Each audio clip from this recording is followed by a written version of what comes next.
राधे गोविंद स्वामीनारायण हरे सत्संगी जीवन प्रकरण 4 अध्याय 21 अद्वैत मतનો આમાં નિરાશ કરેલો છે શ્રી કૃષ્ણ પરબ્રહ્મ પુરુષોત્તમ નારાયણ છે એનું અહીંયા નિરૂપણ કરેલું છે શ્રીજી મહારાજે. અને એ શ્રી કૃષ્ણ પરબ્રહ્મ પુરુષોત્તમ નારાયણ છે તે જ આનંદ સ્વરૂપ જ્ઞાન સ્વરૂપ છે. આનંદ અને જ્ઞાન નામના ગુણ જે છે તે પણ એ શ્રી કૃષ્ણ પુરુષોત્તમ નારાયણમાં રહ્યા છે. બીજા અનંત કલ્યાણકારી ગુણોવાળા એ ભગવાન છે જેને શાસ્ત્રોમાં સર્વરસ સર્વગંધ કયા એ બીજા કોઈ નહીં, એ શ્રી કૃષ્ણ પુરુષોત્તમ નારાયણ છે. અને શિક્ષાપત્રીમાં જે ભગવાને કહ્યું કે ભાઈ ભક્તિ અને મુક્તિ, તો શ્રી કૃષ્ણ ભગવાનને વિશે ભક્તિ કોને કહી? મહાત્મા જ્ઞાન સહિત ગણો સ્નેહ એને ભક્તિ કહી. અને મુક્તિ કોને કહી? એ શ્રી કૃષ્ણ ભગવાનની ગોલોક નામને વિશે સેવા કરવી એને મુક્તિ કહી. એટલે બંને જગ્યા પર જે શ્રી કૃષ્ણ ભગવાન કયા એને પરબ્રહ્મ તત્વ તરીકે કયા છે. એટલે શિક્ષાપત્રીમાં જ્યાં જ્યાં શ્રી કૃષ્ણ શબ્દ જે છે એ પરબ્રહ્મ તત્વનો નિરૂપક છે, સમજો. એટલે પરબ્રહ્મપણું બતાવેલું છે એમાં કે એ શ્રી કૃષ્ણ પુરુષોત્તમ નારાયણ છે તે પરબ્રહ્મ છે. અને આપણો સંપ્રદાય જે છે તે ઉદ્ધવ તે રામાનંદ શ્રી કૃષ્ણ તે શ્રીહરિ. એટલે એ શ્રી કૃષ્ણનો જ બીજો અવતાર જે કળિયુગને વિશે થયો તે સ્વામિનારાયણ ભગવાન છે, જેને નારાયણ મુનિદેવના નામથી ઓળખવામાં આવે છે શાસ્ત્રોમાં. આપણે અત્યારે એ શ્રી કૃષ્ણ ભગવાનના જ અનંત કલ્યાણકારી ગુણો વિશે જોઈ રહ્યા છે કે ભાઈ અદ્વૈતીઓનું જે બ્રહ્મ જે છે તે કેવું છે, તો એમાં કંઈ રસ પડે એવું નથી. ગુણ વગરનું છે, નિર્વિશેષ છે, અનિર્વચનીય છે, કોઈ પણ પ્રકારના વિશેષણ વગરનું છે, ગુણ વગરનું છે, નિર્ગુણ છે, નિરાકાર છે. હા, એને એ લોકો ચિહ્ન માત્ર કહે છે કે ભ્રમ કહે છે કે ભાઈ જ્ઞાન સ્વરૂપ કહે છે એને, કે આનંદ સ્વરૂપ કહે છે, પણ એમાં ગુણ નહીં કયા. હવે સ્વરૂપ હોવું અને ગુણ હોવું એમાં બહુ ફેર છે. તો પાછો કેવું કે એ કયો ફરક? કાલે મારી વાત જરા અધૂરી રહી ગઈ, બીજી વાતો ઘણી બધી કરી એટલે એમાં એક મુદ્દો રહી ગયો મુખ્ય.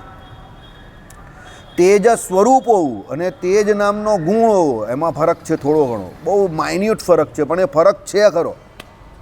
કેવી રીતે? દાખલા તરીકે કોઈ એવું કહે કે ભાઈ આ વ્યક્તિ ભણવામાં હોશિયાર છે,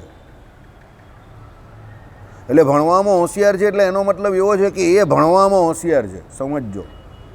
પણ એનો મતલબ એવો નથી કે એ ભણાવવામાં પણ હોશિયાર છે.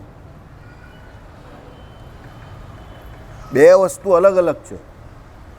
ભણવામાં હોશિયાર હોવું અને એની જોડે ભણાવવામાં હોશિયાર હોવું. ભણવામાં હોશિયાર હોવું તે એનો ગુણ, એટલે એનું સ્વરૂપ થઈ ગયું કે ભાઈ એ ક્લેવર છે, હોશિયાર છે.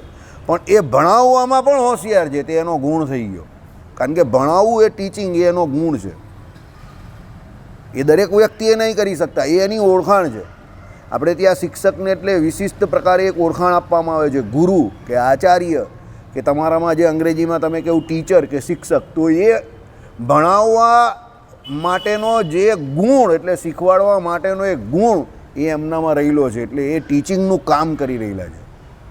એટલે ભણવું અને ભણાવવું બંને થોડા અલગ અલગ જોબ છે.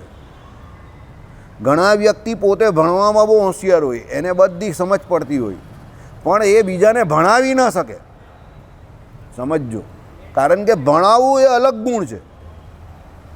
આઈડિયા આવ્યો તમને? એ પ્રમાણે દીવો, તો દીવો શું છે? તો દીવામાં પ્રકાશ નામનો ગુણ રહેલો છે. એટલે એ શું છે? તેજ સ્વરૂપ છે, સમજો. પણ એટલે એનું સ્વરૂપ તેજ છે, પણ એટલે એ તેજોમય છે. એની જોડે એનામાં તેજ નામનો ગુણ રહ્યો છે, એટલે એને તેજોમય પણ કહ્યું. એટલે એ દીવો પોતે પોતાની ઓળખાણ તો આપે જ છે કે ભાઈ આ દીવો છે કારણ કે તેજસ્વી છે, સમજો. કારણ કે તેજ સ્વરૂપ છે, એટલે એની પોતાની ઓળખાણ તો એ થઈ ગઈ. પણ એની જોડે એનામાં તેજ નામનો ગુણ રહેલો છે કે જેના દ્વારા તમે રૂમમાં રહેલી બીજી વસ્તુઓ પણ જોઈ શકો. એટલે બીજી વસ્તુઓને પ્રકાશમાન કરવાનો ગુણ એ દીવામાં રહેલો છે. અદ્વૈતીઓના બ્રહ્મમાં અને આપણા પરબ્રહ્મમાં કે ભગવાનમાં આટલો ફરક છે.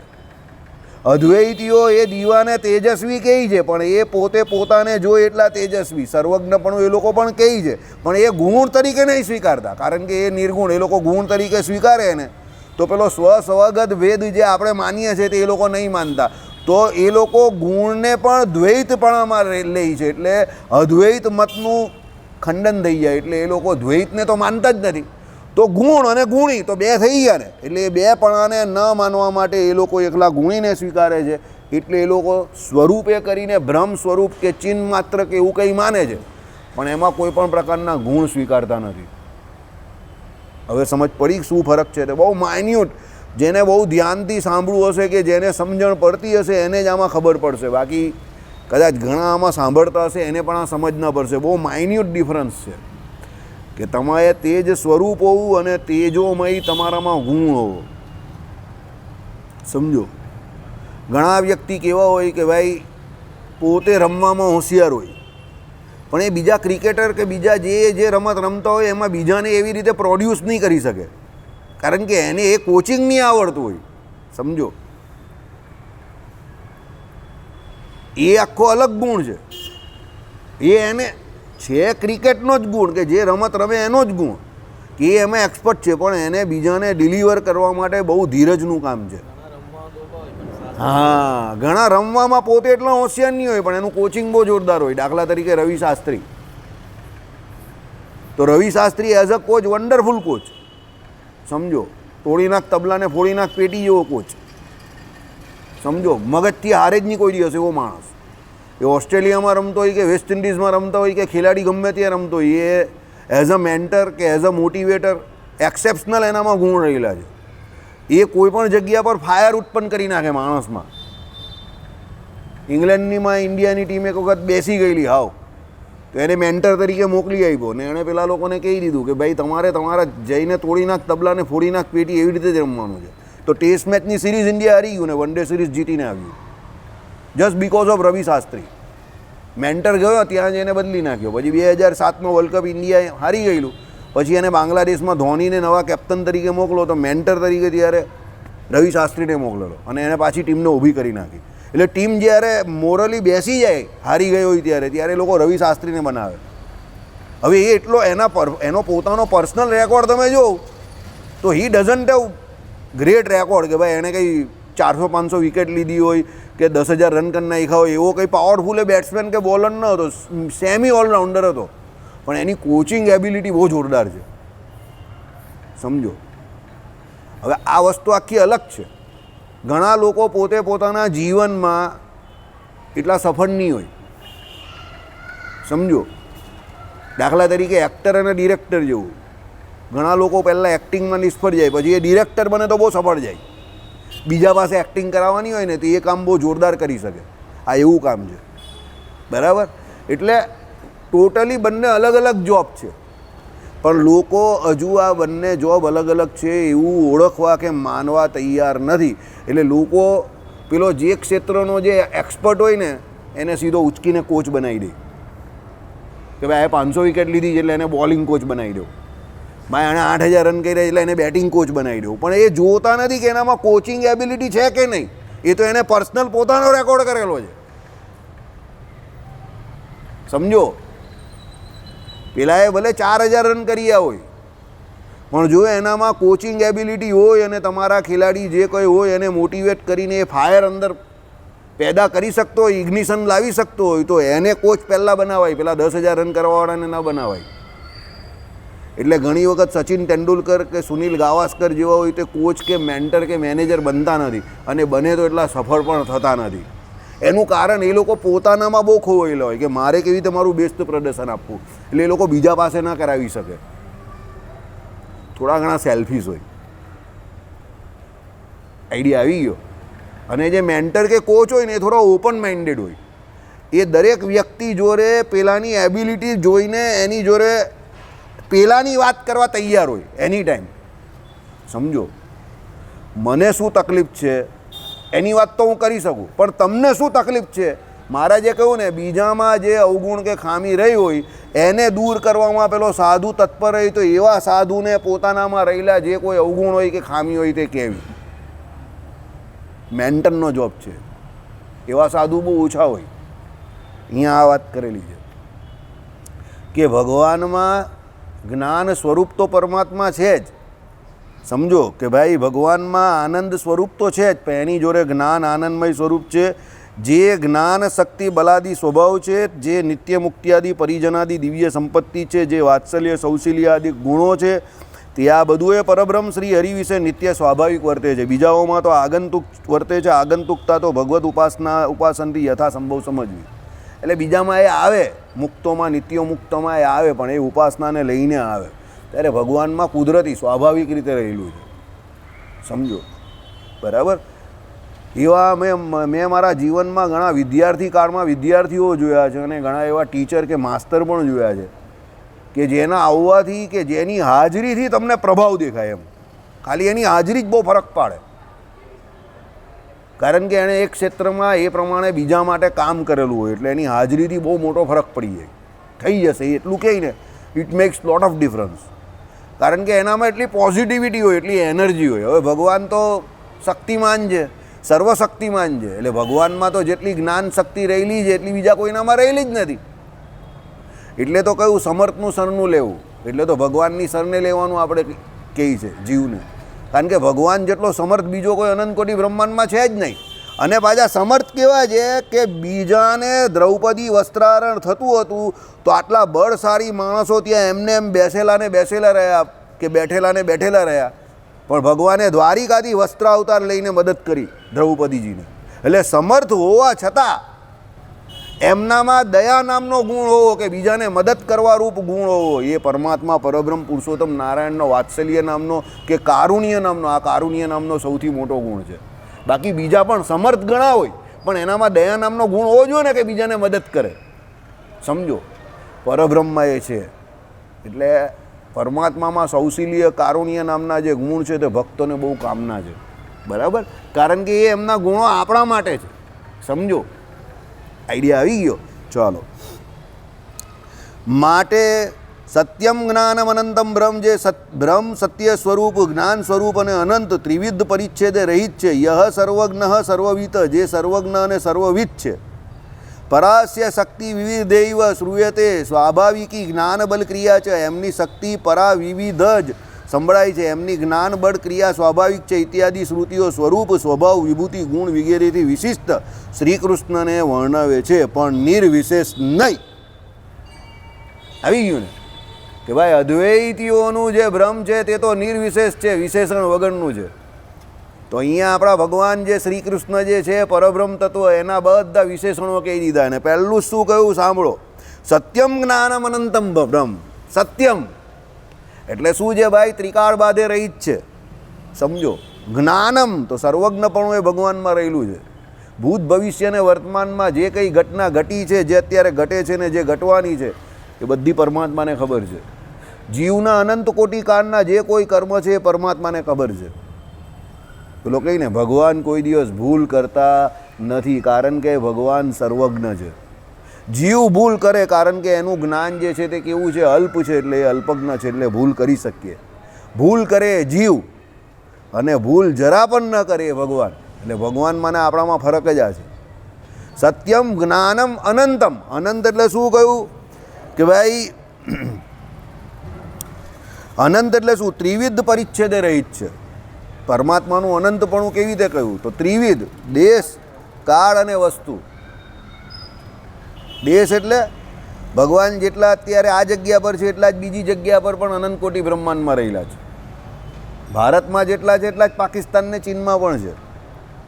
કાળમાં એટલે અત્યારે જે વર્તમાન કાળે ભગવાન જેવા છે તેવા ને તેવા જ ભૂતકાળમાં પણ હતા ને એવા જ ભવિષ્યકાળમાં પણ રહેશે. અને વસ્તુ દરેક જીવ પ્રાણી માત્રમાં કે દરેક અચેતન એટલે જળ માત્ર પદાર્થ જે છે, એટલે જીવ અને માયા બંનેમાં ભગવાન એક સરખા જ રહેલા છે. જગતમાં તમને જે કોઈ પદાર્થ દેખાય છે, વસ્તુ દેખાય છે, એમાં બે છે, જીવ અને માયા. મુખ્યત્વેની એ બે જ છે, ત્રીજા તો પરમાત્મા જ છે. તો એ બંનેમાં પરમાત્માનું જે રહેવાપણું છે તે એક સરખું છે. એટલે ભગવાન ત્રિવિધ પરિચ્છેદે રહિત છે. આ બધા ભગવાનના શું થઈ ગયા? વિશેષણ થયા. સત્યમ, જ્ઞાનમ, અનંતમ બ્રહ્મ. હવે બ્રહ્મ એટલે ભગવાન. તો સત્યમ નામનું વિશેષણ પણ એ ભગવાનને લાગ્યું, જ્ઞાનમ નામનું વિશેષણ પણ એ ભગવાનને લાગ્યું, અને અનંતમ નામનું વિશેષણ પણ એ ભગવાનને લાગ્યું. એટલે ભગવાન આપણા નિર્વિશેષ નથી, વિશેષણે સહિત છે. તમારા આખા જીવનના અનુભવમાં તમે જોજો, તમે તમારા જીવનમાં એક પણ વ્યક્તિ એવો ન જોયો હોય કે જેનામાં કોઈ વિશેષણ નહીં હોય. એની ઓળખાણનું કંઈ ને કંઈ વિશેષણ તમારી પાસે હોય ને હોય જ. યાદ રાખજો. દાખલા તરીકે અશોકભાઈ આવી ગયા તે સમજો, તો અશોકભાઈનું વિશેષણ શું? બરાબર, તો એમના પગની અંદર પૈંડા મૂકેલા છે. 5 મિનિટથી વધારે કોઈ પણ જગ્યા પર રહી ન શકે. બ્રહ્માજીએ જેમ દક્ષ પ્રજાપતિએ જેમ નારદજીને શ્રાપ આપેલો ને કે તમે સ્થિર રહી ન શકશો, તેમ અશોકભાઈના બાપા જે છે ને રામસે બ્રધર્સ, એમણે અશોકભાઈને શ્રાપ આપેલો કે તમે એક જગ્યા પર 5 મિનિટથી વધારે રહી ન શકો. આપણી સભામાં રહી શકે કારણ કે અહીંયા સત્સંગ ચાલે એટલે. બાકી અશોકભાઈ એટલે ઉડતા પંછી, ઉડ્યા જ કરે આમથી તેમ આમથી તેમ આમથી તેમ. બીજા તમે એમની જોડે રહેશો તેવા ઘણા બધા વિશેષણો તમને જોવા મળશે. બરાબર, આ ભાઈ છે તે વર્ષોથી એવાની એવા જ છે. તમને સાબિત કરવું અઘરું પડી જાય કે આ ભાઈ દરબાર છે, એટલો ઠંડો માણસ, એ એનું વિશેષણ છે. બરાબર, મારું વિશેષણ તો મને કોઈ દિવસ મૈયતમાં લઈ નહીં જવાય.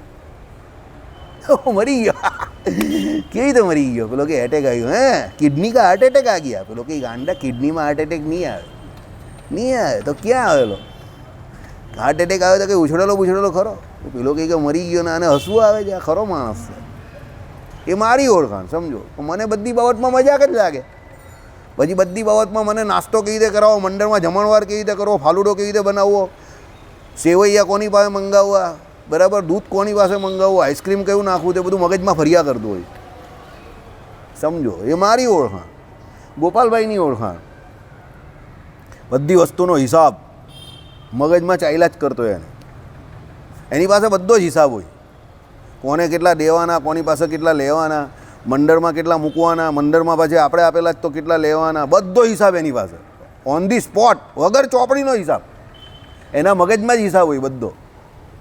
બરાબર, એટલે આ બધી આપણા બધાની ઓળખાણ છે. એટલે આપણા જીવ જો આવા વિશેષણવાળા હોય તો પરબ્રહ્મ તો અનંત કલ્યાણકારી ગુણવાળા છે. તો એમનામાં તો કેટલા બધા વિશેષણો. એટલે આ પહેલી શ્રુતિ કહી સત્યમ જ્ઞાનમ અનંતમ બ્રહ્મ. ચાલો, પછી આવ્યું યહ સર્વજ્ઞ સર્વવિત, જે સર્વજ્ઞ છે અને સર્વવિત છે.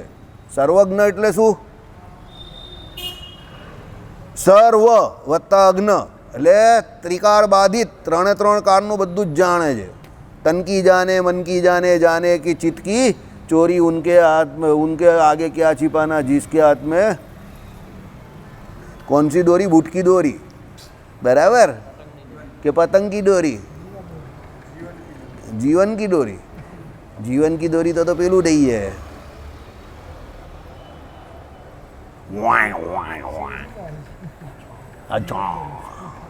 જીવન દોરી કે મન કી દોરી. સર્વજ્ઞ, ભગવાન સર્વજ્ઞ છે. સર્વવિત, સર્વવિત એટલે શું? સર્વજ્ઞ છે, એની જોડે બધે રહેલા છે. અત્ર તત્ર સર્વત્ર. બરાબર, એટલે ભગવાનનું સર્વજ્ઞપણું પેલું રાષ્ટ્ર રાજા ન્યાય નથી કે ભાઈ પેલા મોદી સાહેબ ત્યાં બેઠેલા છે ને અહીંયા શું થાય તેના નેટવર્ક દ્વારા જાણવાનું મળે, એવી રીતે સર્વજ્ઞપણું નથી. સર બધે પોતે રહેલા જ છે, જાતે જ રહેલા છે. બરાબર, ચાલો. પછી પરાસ્ય શક્તિ વિવિધૈવ શ્રૂયતે સ્વાભાવિકી જ્ઞાન બલ ક્રિયા છે. એમની શક્તિ પરા વિવિધ જ સંભળાય છે. એમની શક્તિ કેવી છે? વિશેષ પ્રકારની શક્તિ છે બધી પરમાત્મામાં. અક્ષરધામમાં બેઠા બેઠા અનંત કોટી બ્રહ્માંડમાં સર્વવ્યાપક છે. અને પેલા પ્રહલાદજીને તકલીફ પડે તો થાંભલામાંથી પણ એ ભગવાન પાછા નૃષિ રૂપ ધારણ કરીને અધ મનુષ્ય અધ પશુનું રૂપ ધારણ કરીને આવે અને પેલા હિરણ્ય કશુપીની બધી શરતો જે છે તે બધીનું પાલન કરે. અને પાછો નવો મહિનો પણ એક ઊભો કરી નાખે, 12 મહિનાથી બહાર, અધિક મહિનો પુરુષોત્તમ માસ, અને હિરણ્ય કશુપીને ફાડી નાખે અને એના આટદ હોય તે સીધા ભગવાન ખોળામાં મૂકી દે, અહીંયા હાર પહેરી દે એનો, અને ઉમરા ઉપર બેસીને એને શાંતિથી આમ કરવા માંડે. આવી શક્તિ છે ભગવાન. એ નૃષિ ભગવાનનો પહેલો સંવાદ ખબર છે કયો હતો? પહેલાં તો ગુસ્સામાં જ હતા, હિરણ્ય કશુપીને મારી નાખ્યો. પછી પહેલો ડાયલોગ એમનો કયો હતો ખબર તમને? એ તો બહુ ગુસ્સામાં હતા ને. પછી દેવતાઓ આવ્યા અને પછી લક્ષ્મીજીને લઈ આવ્યા અને બધું કેટલું બધું થયું, પણ ભગવાનનો ગુસ્સો શાંત જ નહીં થાય. પછી પ્રહલાદજીને લઈને એમના ખોરામાં બેસાડ્યા. પછી પહેલો ડાયલોગ નરસિંહ ભગવાન શું બોલ્યા ખબર તમને? નૃસિંહ ભગવાન કે અમને આવવામાં થોડુંક મોડું થઈ ગયું હોય તો અમને માફ કરી દેજો. આવું ભગવાન ભક્તને બોલ્યા, પ્રહલાદજીને બોલ્યા કે આ દુષ્ટે તને બહુ હેરાન કર્યું એમ કહી. અને મારું એમ કહી કે આ વચન છે કે મારા ભક્તને કોઈ હેરાન કરે તેને હું છોડતો નથી, તો અમને આવવામાં થોડું મોડું થઈ ગયું હોય તો અમને માફ કરી દેજો. શ્રીમદ ભાગવતનો સંવાદ છે, શ્લોક છે. એટલે નૃસિંહ ભગવાનનો પહેલો ડાયલોગ આ હતો. આટલું વિકરાળ સ્વરૂપ અને એ પેલા નાના છોકરા પાસે માફી માંગે, ભગવાન ભક્ત પાસે માફી માંગે. બોલો, વિચાર કરો. ભગવાનને એમ થયું કે આટલા નાના બાળકને બહુ શોષવું પડ્યું. ભગવાન બચાવતા હતા, રક્ષા કરતા હતા, પણ એમને એવું થઈ ગયું બહુ શોષવું પડ્યું. બરાબર, એ ભગવાનની લીલા સમજો.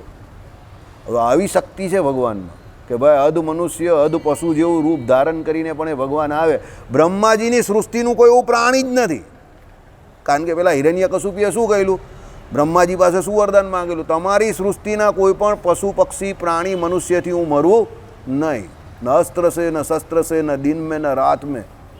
બરાબર, મુझे કોઈ નહીં માર सकता એમ કહેતો હતો હિરણ્યકશુપુ. તો બ્રહ્માજી તો અંદરથી બિચારા ટેન્શનમાં તો હતા, પણ અંદર અંતર્યામી પણ ભગવાન બેઠેલા હતા ને. ભગવાન કંઈ બધું હા હા હા હા કરતા જ જજો, એને આપતા જ જજો. બ્રહ્માજી કે મારે જ કા ટેન્શન છે, મારે તો વરદાન આપવાનું જ ને, પછી ફોડવાનું તો તમારે છે. હા હા હા કર્યા કર્યું. પછી બ્રહ્માજીને પણ ટેન્શન થઈ ગયેલું કે આ તો હાલું બહુ બધું વરદાન લઈ ગયું, આ તો અમર થઈ જશે એવું લાગ્યું. ભગવાન તો ભગવાન છે ને, રસ્તો તો કાઢી જ નાખે ને. બરાબર, એટલે આ પરમાત્મા આવા શક્તિ નામના ગુણને ધારીને રહેલા છે. બરાબર, એટલે અહીંયા કહ્યું કે પરા વિવિધ જ સંભળાય છે. એમની જ્ઞાન બળ ક્રિયા સ્વાભાવિક છે. ભગવાનમાં જ્ઞાન હોવું એ કંઈ બહુ મોટી બાબત નથી, એમ સ્વાભાવિક છે. વીરેન્દ્ર સેવક કે प्रमाण 150 की स्पीड पे बॉलिंग बॉल आता है, ऑफ स्टिक के बाहर होता है, थोड़ा सा हल्का सा शॉट होता है, मैं बल्ला घुमा देता हूँ, जितनी तेज़ी से आएगा उतनी तेज़ी से बाउंड्री के बाहर जाएगा. ये सब नेचुरल मूवमेंट है. વગર ફૂટવર્ક એ સ્ટ્રોક મારનારો પહેલો ખેલાડી હતો એ, જેનું ફૂટવર્ક નહીં હતું. આ બહુ પાવરફુલ હતી, એની આંખ બહુ પાવરફુલ હતી. દડો છૂટે ને 140-45ની સ્પીડે આવે તો એ વગર ફૂટવર્કે ત્યાં ઊભો ઊભો ફટકારતો હતો ફાટ દઈને. વીરેન્દ્ર સહેવાગ નવા બોલને પણ કેમ? એની આંખ બહુ પાવરફુલ હતી, અને જેવી એની આંખમાં તકલીફ ચાલુ થઈ એટલે એને પછી તકલીફ ચાલુ થઈ ગઈ રમવામાં. એનું ફૂટવર્ક ન હતું, સમજો. એ જો ફૂટવર્ક પર કામ કરી શકતો હતો તો એ સચિન તેંડુલકર બની જતે, પણ એ ફૂટવર્ક વગર રમતો હતો. જેમ ગલી મોહલ્લામાં તમે ટેનિસ બોલથી રમો ને તેમાં ફૂટવર્ક નહીં આવે, તમે ઊભા ઊભા જ મારો. તેમ એ દિલ્હીની ગલીમાં ઊભો ઊભો મારતો હતો, પણ એના સ્ટ્રોક મેકિંગ એબિલિટીને કારણે પછી 13 વર્ષની ઉંમર એને કોચિંગમાં લઈ ગયા અને પછી એ આવી ગયો ટીમની અંદર. બરાબર, અને સુનિલ ગાવસ્કર પછી એ જ એક ઇન્ડિયન ઓપનર એવો છે કે જેની 50ની એવરેજ છે અને એઝ એન ઓપનર 49 પોઈન્ટ સમથિંગની એવરેજ છે. અને બંને ટોટલી ડિફરન્ટ ખેલાડી હતા. ગાવસ્કર ટેકનિકલી એકદમ પરફેક્ટ અને સ્લો સ્ટાર્ટર, ને વીરેન્દ્ર સહેવાગ પહેલી કે બીજી બોલથી જ જો શોર્ટ બોલ મારે તો ફટાક કરીને મારી દે. હા, તો પણ એને 2 વખત 300 રન કર્યા. એટલે આંખ, એની આંખ બહુ પાવરફુલ હતી. એટલે એ સ્વાભાવિક લક્ષણ હતું એનું, સમજો, જે બીજામાં નથી હોતું. બરાબર, એને એવું કહેતા હતા કે that was paranormal. A normal કરતાં વધારે હતો. હી વોઝ પેરાનોર્મલ પ્લેયર એ ટાઈમમાં. હવે અત્યારે તો T20નો જમાનો છે એટલે અલગ વાત છે, પણ એ 2000ના ટાઈમમાં જ્યારે તમારો જન્મ થયેલો ત્યારે એ એક એવો પ્લેયર હતો કે વિધાઉટ ફૂટવર્ક આટલા પાવરફુલ સ્ટ્રોક મારી શકતો હતો. બરાબર, એ એનામાં સ્વાભાવિક લક્ષણ હતું. પરમાત્મામાં આ બળ અને આ પ્રમાણે જ્ઞાન ને બીજા અનંત કલ્યાણકારી ગુણો જે છે તે બધા સ્વાભાવિક છે. એના માટે પરમાત્માને કોઈ પ્રયત્ન કરવો પડતો નથી. સહેજે સહેજે એકદમ સરળતાથી ભગવાન બધું ટેકલ કરી નાખે છે. બરાબર, ચલો. ઇત્યાદિ શ્રુતિઓ સ્વરૂપ, એટલે ભગવાનનું સ્વરૂપ જે છે તે સ્વભાવ, એટલે ભગવાનના જે કોઈ એમ કહે કે સ્વભાવ કયા તે નિર્વિકારપણું એમનો પ્રથમ, કે ભાઈ ગમે એવો સમય હોય એમાં ભગવાન નિર્વિકાર જ રહે. આપણા સ્વભાવમાં એવો ગુણ નથી રહ્યો. જીવ સ્વરૂપે કરીને તો કેવો છે? નિર્વિકાર, પણ સ્વભાવે કરીને નિર્વિકાર નથી. પરમાત્મા તો સ્વરૂપે પણ નિર્વિકાર અને સ્વભાવે પણ નિર્વિકાર. બરાબર, પછી શું કહ્યું કે ભાઈ વિભૂતિ, તો ભગવાનમાં શું છે? વિભૂતિનો અર્થ શું થાય? સકળ ઐશ્વર્ય સંપન્ન, વિશિષ્ટ પ્રકારનું જે ઐશ્વર્ય એ પરમાત્મામાં રહ્યું છે. તો આપણે જોયું એ પ્રમાણે કેટલા બધા ઐશ્વર્ય છે ભગવાનમાં. અને એના પછી બધા ગુણ તો અનંત કલ્યાણકારી ગુણ છે તે એક કોનામાં છે વિગેરેથી વિશિષ્ટ શ્રી કૃષ્ણને વર્ણવે છે. એટલે આ બધી વસ્તુ ચારે ચાર જે કંઈ સ્વરૂપ, સ્વભાવ, ગુણ, વિભૂતિ, સામર્થ્ય, તમે જે કંઈ કહો, આ ફક્ત ને ફક્ત પરબ્રહ્મ પુરુષોત્તમ નારાયણમાં જ સંભવે. અને એ પરબ્રહ્મ પુરુષોત્તમ નારાયણ બીજું કોઈ નહીં, શ્રી કૃષ્ણ ભગવાન જ છે. સહ શ્રી કૃષ્ણ પરમ બ્રહ્મ ભગવાન પુરુષોત્તમ ઉપાસ્ય ઇસ્તો દેવોન સર્વાર વિભાવ કારણ શિક્ષાપત્રી. એટલે એ શ્રી કૃષ્ણ જ પરમ બ્રહ્મ તત્વ છે, બીજું કોઈ નહીં. પછી કોઈ આપણાવાળા બંડિયા ચંડિયા જે કહે એને અનાદિ શ્રી કૃષ્ણ કે એ તો અનાદિ શ્રી કૃષ્ણ વિશે વાત કરી છે, પણ આપણાવાળા મૂર્ખાઓ સામે બેઠેલા હોય તે સાંભળ્યા કરે. અરે તરત પૂછવાનું એને સભા પૂરી થાય એટલે સ્વામી આ તમે અનાદિ શ્રી કૃષ્ણ કેવું, તો અનાદિ શ્રી કૃષ્ણ કોણ છે? અનાદિ એટલે શું? What do you mean by અનાદિ શ્રી કૃષ્ણ? એટલે પછી જોજો એ તમને નહીં ખબર પડે, વેદાંતની ભાષા છે આમ છે. ના ના, તો પણ સમજાવો નહીં, ન ખબર પડે તો તમને ખબર પાડવા તો બેસાડેલા છીએ, પાડો. અનાદિ શ્રી કૃષ્ણ એટલે શું? એટલે પછી ધીમે રહીને બોલશે કે એ પેલું ધામનું ઓરિજિનલ રૂપ છે. તો ધામનું ઓરિજિનલ રૂપ હોય તો એ પરબ્રહ્મ જ છે ને. તો ધામમાં કોઈ બીજાને થોડો બેસાડેલો એની જગ્યા પર. અને એ ધામનું ઓરિજિનલ રૂપ હોય તો એ જ તો આપણા માટે પ્રાપ્ય અને પ્રાપ્ત કયું છે.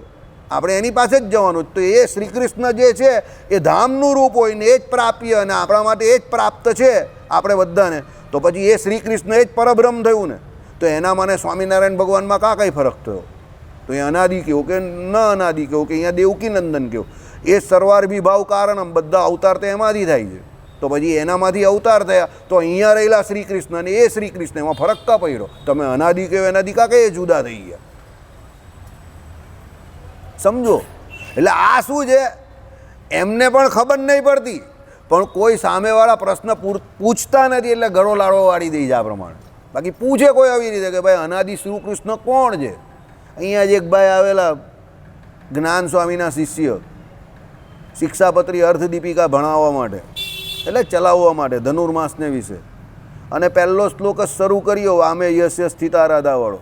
2 મિનિટમાં પૂરો કરી નાખ્યો કે આ શ્રી કૃષ્ણ અહીંયા અનાદિ શ્રી કૃષ્ણની વાત કરી છે, બાકીનું તો કંઈ ચલાવાય નહીં. લક્ષ્મીજી આવે ને રાધાજી આવે ને આમને તેમ, એટલે પીંડું વાળી દીધું એનું. ને પછી બીજા શ્લોક પર ચાલ્યા ગયા. તો પેલા સામેવાળા બધા હું ક્યાંક હું કર્યા કરે. તરત પૂછવું જોઈએ ને કે ભાઈ આ કોણ છે? રાધિકાજીને લક્ષ્મીજીએ સેવેલા. આ શ્રી કૃષ્ણ કયું તત્વ છે? તમે એને કેમાં માનો છો? જીવમાં માનો છો, ઈશ્વરમાં માનો છો કે માયામાં માનો છો? માયા તો હોઈ ન શકે, શ્રી કૃષ્ણ છે તો માયાપતિ જ હોય. તો હવે 2 પ્રશ્ન રહ્યા, એ જીવ છે કે ઈશ્વર છે? 3 તત્વોમાંથી બોલો. હવે એ બોલે જીવ છે, તો પછી જીવ છે તો પછી ભગવાન એને એના ઈષ્ટદેવ કેવી રીતે કહે? તો તમારા ભગવાન જીવની ઉપાસના કરે તો તમારા ભગવાન જીવ કરતા પણ ગયા. એ ઈશ્વર કહે તો પછી ઈશ્વર કહે તો અમને કાં વાંધો છે? ઈશ્વર તો એક જ છે આખી દુનિયામાં. અનિલ કપૂર, આગે સુખ તો પીછે દુઃખ હે. ઈશ્વર તો એક જ હતો ને. હજુ પણ ઈશ્વર એટલે પરબ્રહ્મ, તો એ તો એક જ છે. તો એ ઈશ્વર છે. પછી એમ કે એમાં સ્વામિનારાયણ ભગવાન આવી ગયા એટલે એને ઈશ્વર કહ્યા. એમ કે પાછા લોડો અને આગ. તો સ્વામિનારાયણ ભગવાન પહેલાં આવેલા કે શ્રી કૃષ્ણ ભગવાન પહેલાં આવેલા? અહીંયા સહ શ્રી કૃષ્ણ ભગવાન રાધિકા અને લક્ષ્મીજીએ યુક્ત કયા છે. ચાલ બોલ. તો સ્વામિનારાયણ ભગવાન તો અહીંયા 200 વર્ષ પછી આવ્યા, હમણાં પહેલાં આવ્યા. તો આ શ્રી કૃષ્ણ તો બહુ જૂના છે. અને એમાં એનો પ્રવેશ બતાવ્યો હોય ને એને ભ્રમ કહેવાતો હોય તો પછી શ્રી કૃષ્ણ ભગવાનની સ્વામિનારાયણ ભગવાન શું કામ અહીંયા ઉપાસના કરે? એનું ધ્યાન શું કામ એ કરે? આ તો ઉલટું કરે છે.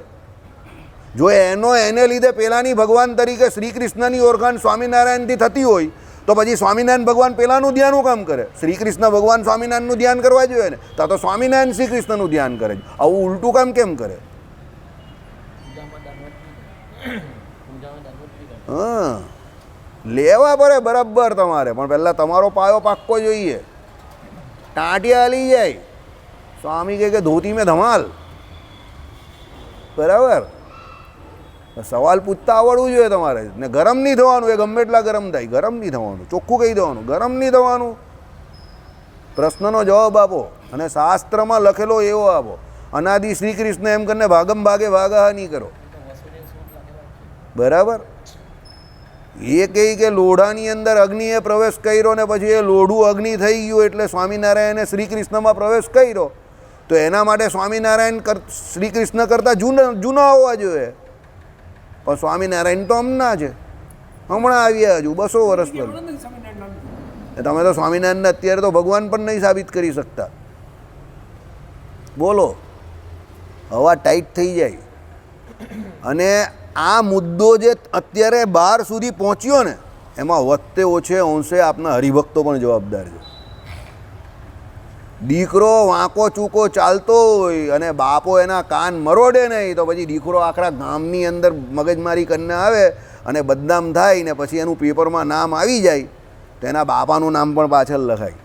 એટલે આ મુદ્દો જે ઇન્ટરનેશનલ મુદ્દો બન્યો અને એમાં આપણા ભગવાન જે છે જય સ્વામિનારાયણ એનું નામ જે બગડ્યું એમાં વધતે ઓછે અંશે આપણા હરિભક્તો જવાબદાર છે કે આવા બેવકૂફ લોકોની વાત સાંભળે અને પાછા એવા બેવકૂફ લોકોને કોઈ પ્રશ્ન પૂછે નહીં ને ધ્રોહ થઈ જશે, ધ્રોહ થઈ જશે, ધ્રોહ થઈ જશે એમ કરીને અશાસ્ત્રીય બાબતોને ઇનડાયરેક્ટલી સમર્થન આપ્યું અને ઘણાએ ડાયરેક્ટલી પણ આપ્યું, બરાબર.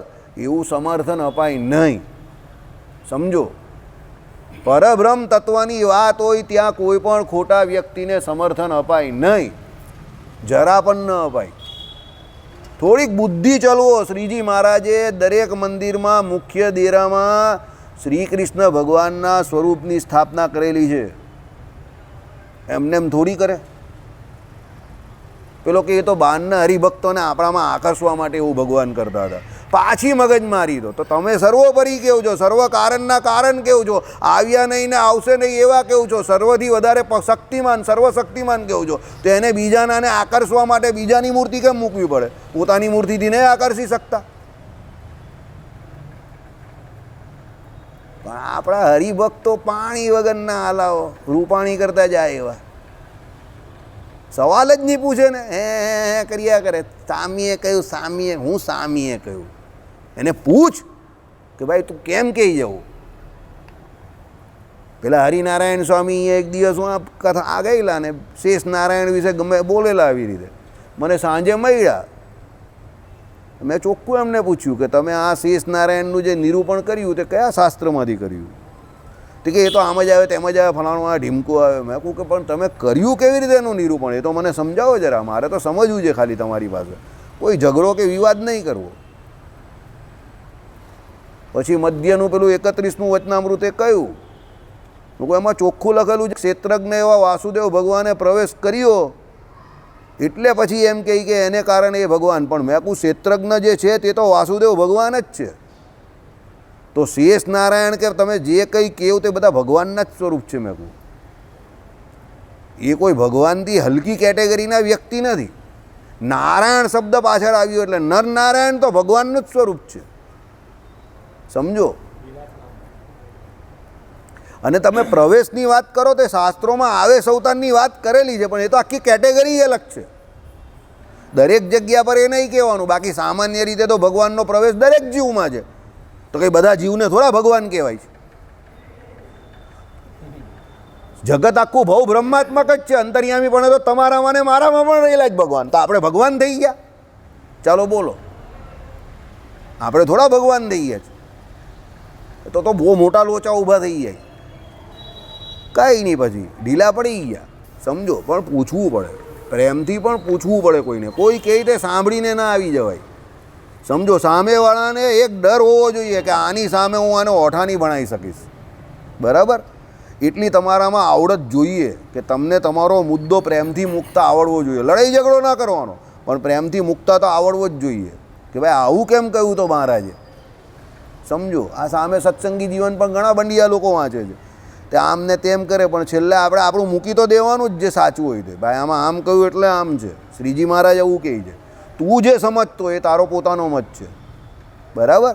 આટલું બધું શ્રીજી મહારાજે મહેનત કરેલી હોય ને તમે જરા બોલી ન શકો કે જરા કંઈ કરી ન શકો, હાવ પાણીમાં બેસી જાઓ, તો પછી આપણો વાંક કહેવાય ને, બીજાનો થોડો વાંક કહેવાય. આપણે હાવ ઓઠા ભણાઈ જાય લોકો તે થોડું ચાલે, બરાબર. ચાલો એટલે એ નિર્વિશેષ નથી ભાઈ, એ શ્રી કૃષ્ણ જે છે આટલા બધા વિશેષણવાળા છે, વિશિષ્ટ ગુણોવાળા છે. જે આ એકમેવા દ્વિતીયમ સૃષ્ટિ છે તે સૃષ્ટિ થકી પૂર્વકાર સંબંધી સ્થિતિને જણાવે છે કે ભાઈ એકમેવા અદ્વિતીયમ બ્રહ્મ એટલે ભગવાન જેવા તો એક ભગવાન છે ને એકલાને એકલા રહી છે. સૃષ્ટિ કરતાં પહેલી પરિસ્થિતિ છે આ, સમજો. ત્યારે સૃષ્ટિકાળ હતો નહીં, એટલે બધા પ્રલયકાળને વિશે જીવ બી પોટલું વાળને ઊંઘી ગયેલા હતા અને માયાનું બી ખોખું વાળીને શૂન્ય ભાવને પામી ગયેલી માયા હતી, કારણવાળી. કાર્યવાળી માયા જ ન હતી, એટલે ભગવાનને ત્યારે એકલા ગયા. એટલે ત્યારે ભગવાનનું મહાત્મય બતાવેલું છે કે જ્યારે જગતમાં કંઈ નહીં હોતું, જગત પણ નહીં હોતું, જીવ પણ નથી દેખાતા એક્ઝિસ્ટિંગ પરિસ્થિતિમાં, સ્થિતિ અવસ્થામાં, ત્યારે પણ ભગવાન તો હોય જ છે. આ પેલો અમારા વિજય કાલિયાવાળો ડાયલોગ છે કે હું તો ખરો જ, તું હોય કે ના હોય. એટલે ભગવાન શું કહે કે ભાઈ ઉત્પત્તિ અવસ્થા હોય કે સ્થિતિ અવસ્થા હોય, એમાં તમે બધા ભલે દેખાયા કરો પણ હું તો છું જ, ભલે પ્રલય અવસ્થા હોય એમ. એટલે એકમેવા દ્વિતીયમ બ્રહ્મ જે છે તે શું કહ્યું છે? ઉત્પત્તિ પહેલાંની અવસ્થા છે, જ્યારે બધું શાંત હતું, એકદમ વાતાવરણ, કોઈ હતું જ નહીં આ જગતને વિશે. જગત જ ન હતું, પણ કારણ રૂપે જગત હતું પાછું, કાર્ય રૂપે જગત ન હતું. કારણ રૂપે જીવ પેલા માયાના ગર્ભમાં હતા પાછા, જે તમે વેદ સ્તુતિમાં જોયું ને એ પ્રમાણે. તો એ કારણ રૂપે ત્યારે હતા, પણ ભગવાન તો ત્યારે પણ પ્રલય અવસ્થામાં પણ માયાના ગર્ભમાં રહેલા જીવ એને વિશે અંતર્યામી પણ રહેલા જ હતા, સમજો. માયાની અંદર પણ એ ભગવાન પાછા જીવની અંદર રહેલા હતા, બરાબર. हाँ, सरकार જેવું છે, अगर तू मर जाएगा तो तुम्हें जिंदा करके वापिस मार डालेगा. हाँ, सरकार तुमको जिंदा करके वापिस मार डालेगा. तू सरकार को जानता नहीं है. भगवान एवा તમે જીવ અહીંયા હોય કે ન હોય એની અંદર અંતર્યામી પણ ભગવાન રહેલા છે ને છે જ એમ. એ ભગવાનનું વિશિષ્ટપણું બતાવ્યું. એકમેવા અદ્વિતીયમ બ્રહ્મ એટલે કયા, બરાબર. ચલો, એટલે પૂર્વકાર એટલા માત્રથી દ્વિતીયનો આત્યંતિક પ્રતિષેધ થતો નથી. એટલે એમાં કંઈ એ ભગવાન જ્યારે પ્રલય અવસ્થામાં એકલા હતા એટલે એનો મતલબ એવો નથી કે બીજું કોઈ છે જ નહીં. દ્વિતીયનો અહીંયા પ્રતિષેધ એટલે બીજા કોઈનો પ્રતિષેધ નથી કર્યો. બીજા પણ છે, પણ બધા ઊંઘી ગયેલા છે. તમે કોઈના ઘરે જાઓ, બરાબર, અને બપોરના સમય પર જાઓ અને બધા ખાઈ પીને ઊંઘી ગયા હોય ને તમે કોઈને પેલા બહાર જે કોઈ દાદી કે માસી રહેતો એને પૂછો તો એ શું કહે? જો ભાઈ અત્યારે ઘરે કોઈ નથી, તને કોઈ ના મળશે. તમે કહો કોઈ છે નહીં, છે, બધા ઉપર સૂવે છે, તો તને કોઈ મળવાના નથી, બધા સૂઈ ગયા છે. એટલે સૂઈ ગયાનો મતલબ એ લોકો અત્યારે ક્રિયાન્વિત નથી, સૂઈ ગયા છે, પણ છે ખરા, સમજી ગયા? એમાં બધા જીવ જે પ્રલયકાળને વિશે માયાના ગર્ભમાં હતા ખરા, સમજો, પણ ક્રિયાન્વિત ન હતા, કોઈ કામ ન કરતા હતા. બધા સુરતી બંને દાળ ભાત ખાઈને સૂઈ ગયેલા. કાઠિયાવાડી બંને કામ નહીં કરતા હતા. કાઠિયાવાડી હોય તો ઊંઘમાં પણ કામ કરે, રાતે સપનામાં ચાલતો હોય ને. હા, મારી બાજુમાં એક કાઠિયાવાડી સૂઈ ગયેલો. મગું પગ છે ને ખાટલા જોડે બાંધીને સૂઈ જજે. તે કે કેમ? મગું તો સપનામાં બી ચાલશે.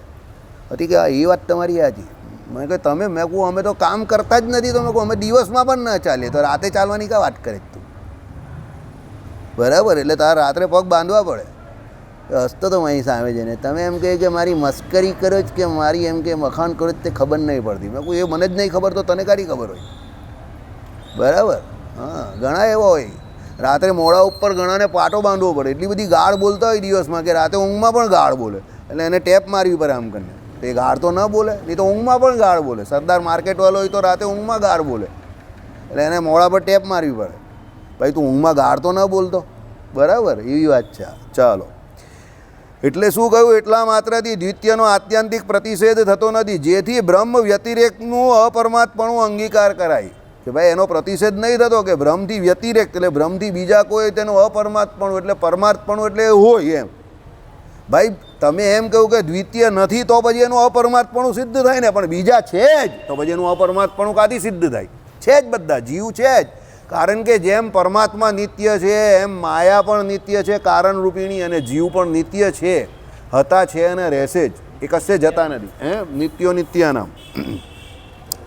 ચાલો, સદૈવ સૌમ્ય મગ્ર આસિદ એકમેવ દ્વિતીયમ, એવું તો તે શ્રુતિ વાક્ય છે. અગ્રે આ પદથી સૃષ્ટિનો પૂર્વકાર કહેવા ઈચ્છ્યો છે. શું? અગ્રે એટલે આગળનું. અગ્રે એટલે શું? આગળનું. તો સૃષ્ટિની આગળનું. તો સૃષ્ટિની આગળ શું હતું? તો પ્રલય હતો, બરાબર.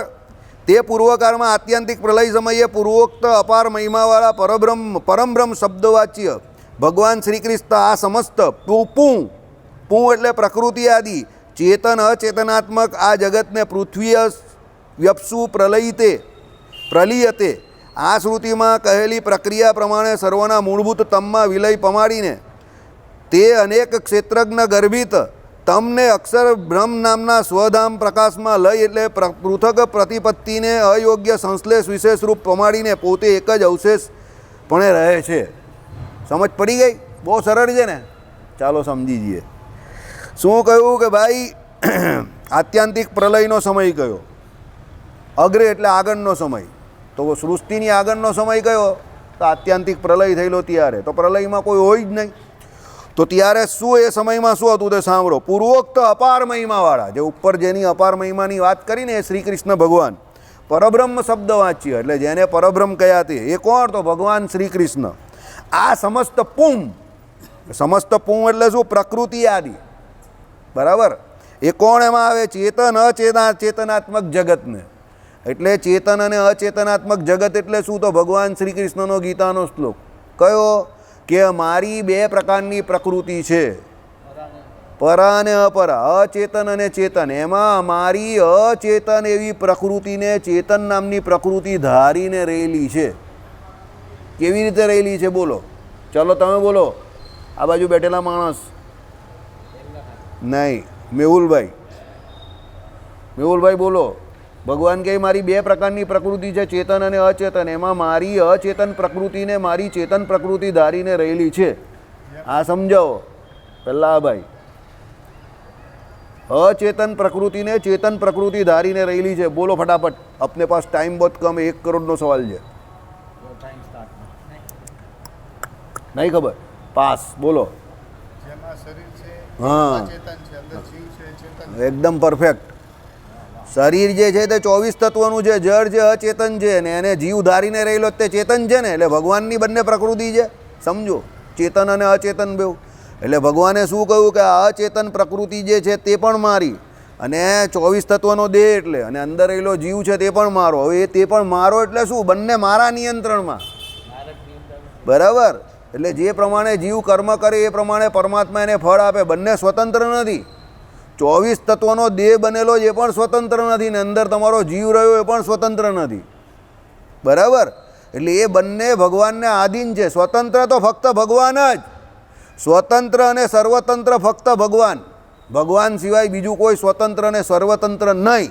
બરાબર? એટલે શું કહ્યું કે ભાઈ આ પ્રમાણે જે ચેતન અચેતન મારી પ્રકૃતિ જે છે તે આ જગતને પૃથ્વી શું પ્રલીયતે આ શ્રુતિમાં કહેલી પ્રક્રિયા પ્રમાણે સર્વના મૂળભૂત તમમાં વિલય પમાડીને. એટલે આ બધું જે છે તે માયામાંથી થયું છે. તો બધું પ્રકૃતિ પ્રાકૃત પ્રલયનું સામે લખેલું જ ને.